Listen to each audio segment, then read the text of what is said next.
écoutez Europe 1, il est 9h30.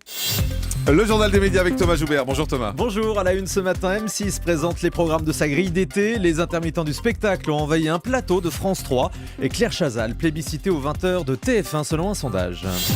On commence avec M6 qui a dévoilé les programmes de sa grille d'été. Outre L'amour est dans le pré, on note quelques nouveautés, notamment la fameuse émission sur les chiens dont je vous parlais dès la semaine dernière. Ça s'appellera bien Happy Dog. Deux familles qui ont du mal à éduquer leurs chiens vont s'échanger leur animal pendant une semaine. Elles seront suivies par un vétérinaire comportementaliste qui les aidera à éduquer leurs compagnons. Parmi les autres nouveautés, Mon incroyable marché en prime avec Louise Ekland et Gérard Klein, on vous en a déjà parlé aussi. Le retour des nannies sous un nouveau titre, Deux nannies d'enfer. Et puis du côté des fictions, l'excellente série Scandale avec Kerry Washington et Devious Maids, la nouvelle série du créateur de Desperate Housewives. Slam va passer 7 jours sur 7 cet été sur France 3. Le jeu de Cyril Ferraud, diffusé habituellement du lundi au vendredi, sera aussi programmé les samedis et dimanches à partir de juillet. Et le Parisien annonce ce matin que l'émission du dimanche sera consacrée à une compétition entre les animateurs et les journalistes de France Télévisions. Slam qui réalise toujours d'excellentes audiences chaque soir vers 17h30. France 5 renouvelle l'émission du midi, La Quotidienne. L'émission autour de la consommation et de la solidarité reviendra en septembre. Maya Loquet et Thomas Hill, les présentateurs, ont été confirmés. Petite information exclusive, les chroniqueurs iront davantage sur le terrain l'année prochaine, par exemple sur les marchés, à la rencontre des producteurs locaux. Depuis son lancement, La Quotidienne a doublé l'audience de la case, même si les audiences restent assez faibles à cette heure-là, au-dessus des 120 000 téléspectateurs. France 3 cherche le remplaçant de Tania Young dans Faut pas rêver. L'animatrice quittera l'émission à la rentrée pour se consacrer à d'autres projets. Sa dernière aura lieu en Éthiopie au mois de juillet. Et pour la remplacer, France 3 aurait contacté Philippe Googler, selon le magazine Télé Grande Chaîne. Son nom ne vous dit rien, mais les téléspectateurs de France 5 le connaissent grâce à sa série documentaire Des trains pas comme les autres. Et puis, nouvelle action des intermittents du spectacle sur un plateau de France Télé. Les intermittents avaient prévenu qu'ils comptaient multiplier les coups d'éclat pour protester contre la réforme de leur statut. Après l'envahissement du plateau du 20h de France 2, après leur irruption sur iTélé et Canal+ à Cannes la semaine dernière, des manifestants se sont invités mardi soir dans le journal régional de France 3 Nord-Pas-de-Calais. La présentatrice a dû interrompre le JT. Écoutez.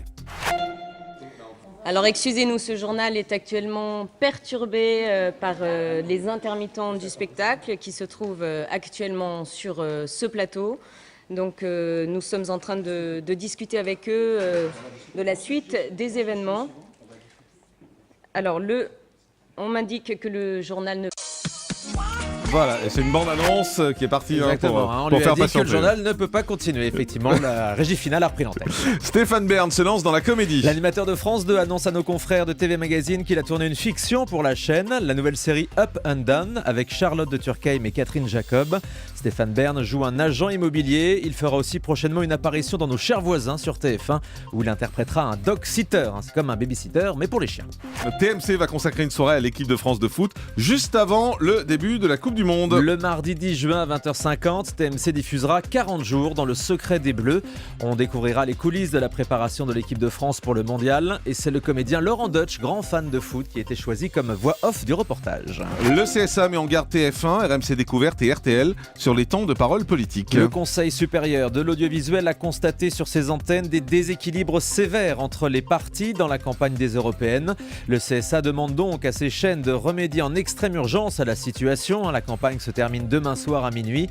Canal+, France Culture, Radio Classique et Europe 1 ont été appelés à la vigilance, mais sans mise en garde ferme du Conseil.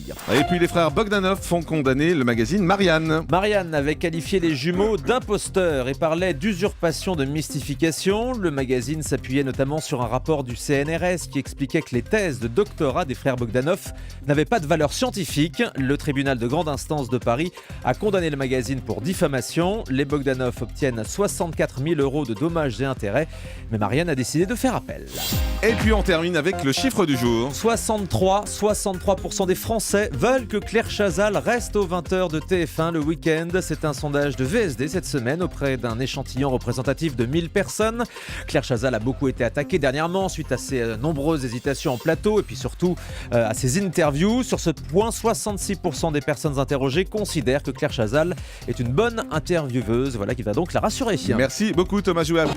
Le grand direct des médias, Jean-Marc Morandini.